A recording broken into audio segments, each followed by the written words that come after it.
Crimea is under attack. Some extremely loud noises have been reported very close to Jankoy airport, which at the same time is one of the biggest transportational hubs of Russians in the south. Besides that, the activity of Russians in the east, specifically around Bakhmut, slows down, but we do have some increase in combat actions around Avdiivka, which might become the next Bakhmut. But more about all of this in just a couple of minutes.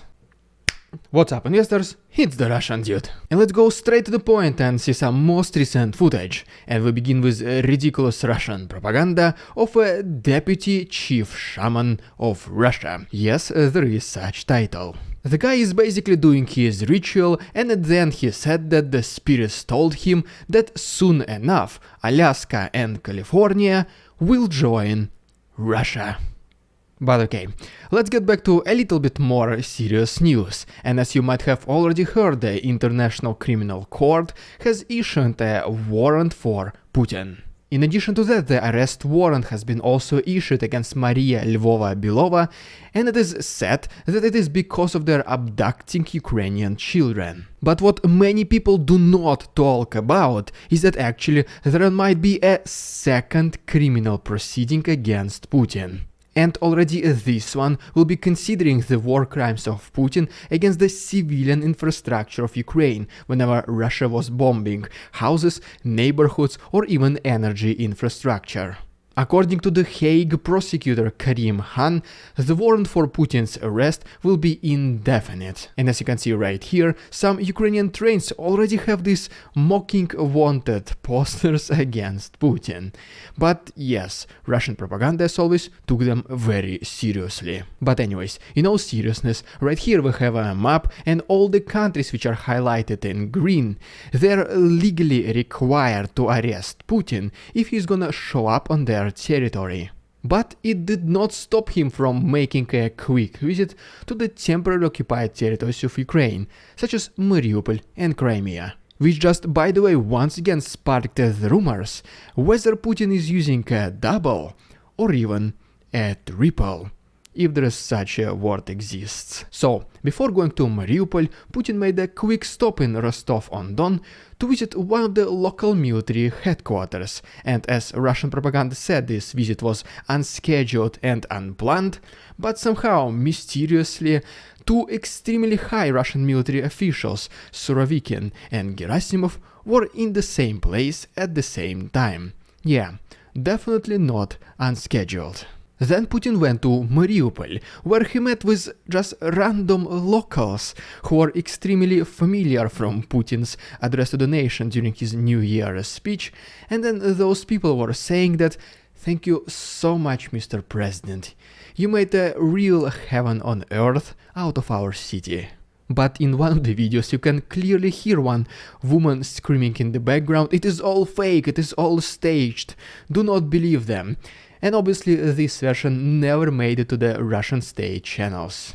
But okay, next Putin went to Crimea, where he even was driving a car.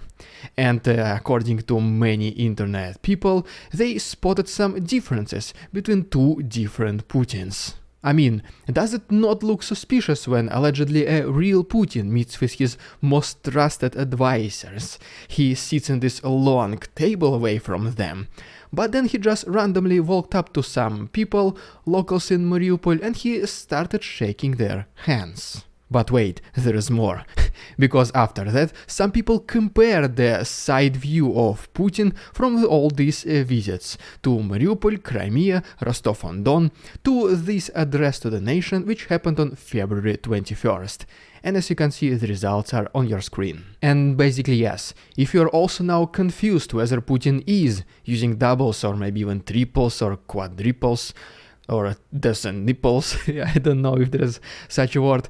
Okay, can you just like this video and subscribe to my channel, because hopefully in the future we will get our real answer. You can also follow my second channel, The Russian Dude Clips, where I post under 1-minute summaries every single day. The link will be down below. Alright, just a couple more words about Putin before we go to actually serious news. Alright, so this past Monday, the General Secretary of the Communist Party of China, Xi Jinping, he visited Moscow.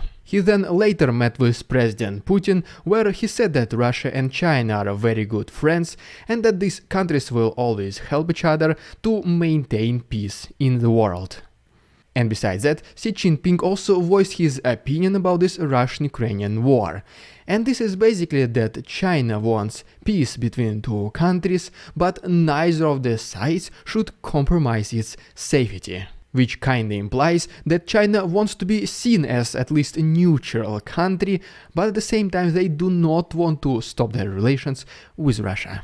Alright, and now as promised, let's talk about more serious news. And first of all, Poland made a statement that they will put HIMARS systems, along with other air defense systems, near Kaliningrad region, which is bordering with Poland. And in response to that, the representative of the Russian government, Andrei Gurulev, he said, "Oh, so you're putting air defense systems? Are you trying to protect yourself from something? Well, we're gonna give you a reason for this, because if you do it, we will aim our missiles against Poland."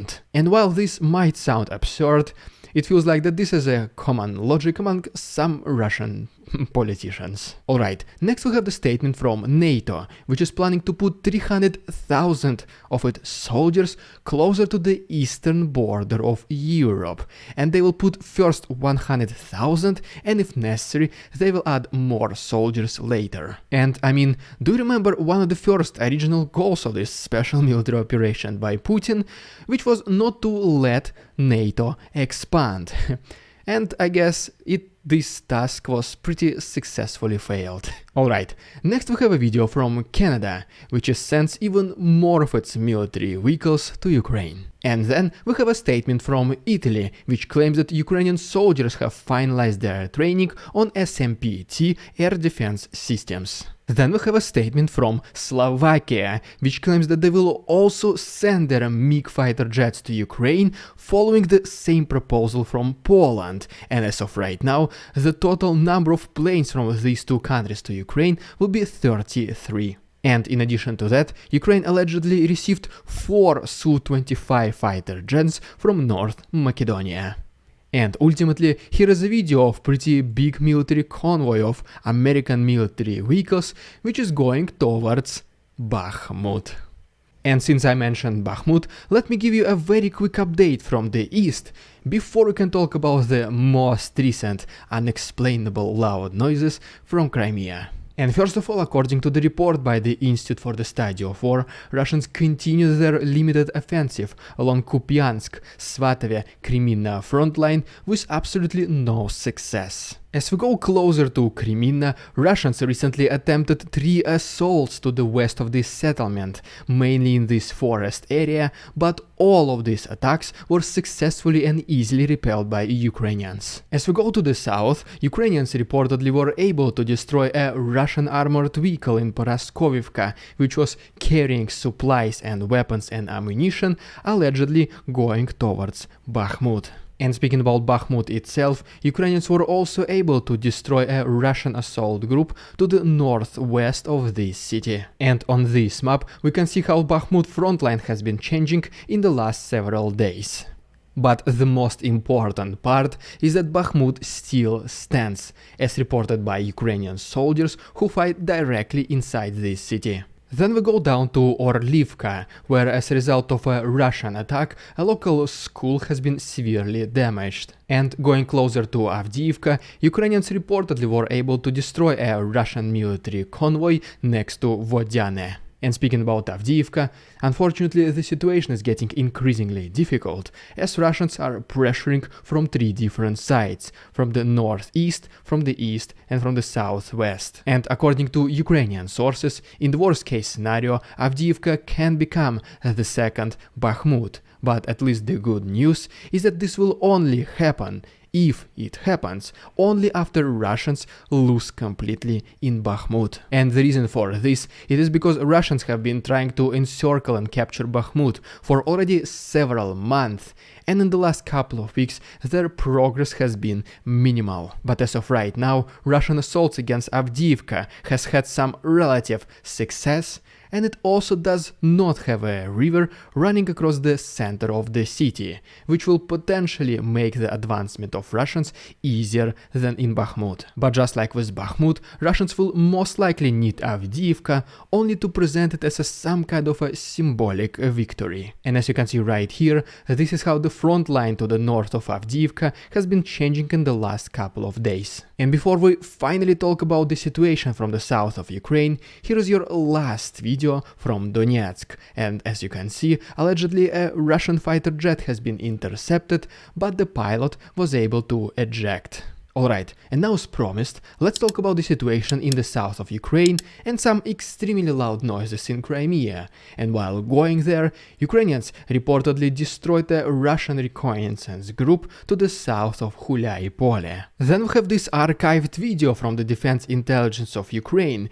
which shows one of the first moments whenever Russians were capturing Snake Island and the whole mission or operation, as you wanna call it, of Ukrainians liberating it. The video is almost 4 minutes long, it has interviews, first-person footage and also drone footage, and I uploaded the full version on my Patreon. There is still 1 week of free access and the link is down below. Next we go to Kherson region, and Ukrainians reportedly were able to destroy a Russian military base located in Hladkivka. And then another Russian military base has been destroyed in Dnipryany, which as you can see shows us that the activity of Ukrainian forces in the south also started to intensify. And in response to that, Russians also intensified their activities, but this only included erecting fortifications in the south, including around Crimean Peninsula. But apparently it did not help them, because this most recent night some very loud noises have been heard next to Jankoy airfield. And just believe it or not, but whenever you watch this video with sound, you can hear the same sound of these Shahid drones that Russians were using. But I mean, if Russia attacks itself, especially in Crimea, it does not make sense, right? And by the way, yes, all this video of the incidents in Jankoy airfield that I was able to find are also available on my Patreon, full and with sound. The link is also down below.